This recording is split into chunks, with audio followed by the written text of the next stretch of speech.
135 గజాల భూమి కేవలం 8 లక్షలకే. ప్రతి నెల 10,000 monthly rental income.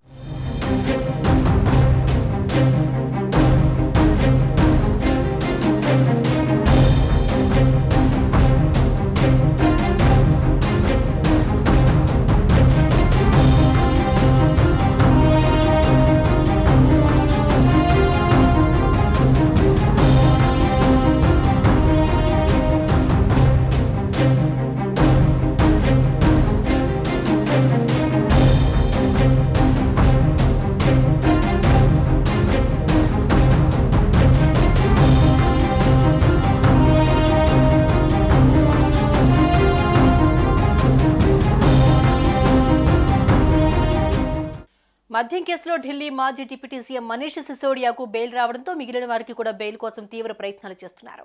Delhi liquor scam కేసులో బీఆర్ఎస్ ఎమ్మెల్సీ కవిత కూడా అరెస్ట్ అయి జైల్లో ఉన్నారు. పలుమార్లు బెయిల్ కోసం ప్రయత్నం చేసినా ఇప్పటి వరకు లభించలేదు. ఈ క్రమంలో కవిత ఆరోగ్య పరిస్థితి, బెయిల్ పైన సోదరుడు మాజీ మంత్రి కేటీఆర్ కీలక వ్యాఖ్యలు చేశారు.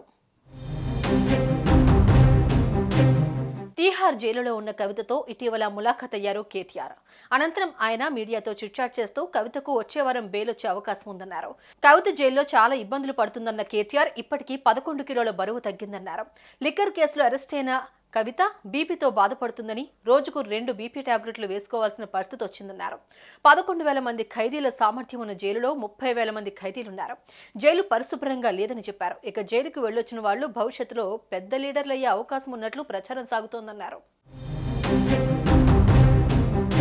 దేశంలో రాజకీయ కోణంలో కొట్లాడే వారికి ఇలాంటివి తప్పవు అంటూ బెయిల్ కోసం మరోసారి అప్పీల్ చేశామన్నారు. ఇదే కేసులో అరెస్ట్ అయిన సిసోడియా బెయిల్ అంశంపై స్పందిస్తూ చాలా ఆలోచించి మాట్లాడాలంటూ ఆయనకు బెయిల్ వచ్చింది కాబట్టి మిగతా వాళ్లకు కూడా వస్తుందని భావిస్తున్నామన్నారు. ఇదిలా ఉండగా ఢిల్లీ లిక్కర్ స్కామ్ లో కవితను ఈడీ, సిబిఐ అరెస్ట్ చేసింది. ఈ కేసులో భాగంగా ఆమె ప్రస్తుతం ఢిల్లీలోని తీహార్ జైలులో ఉన్నారు.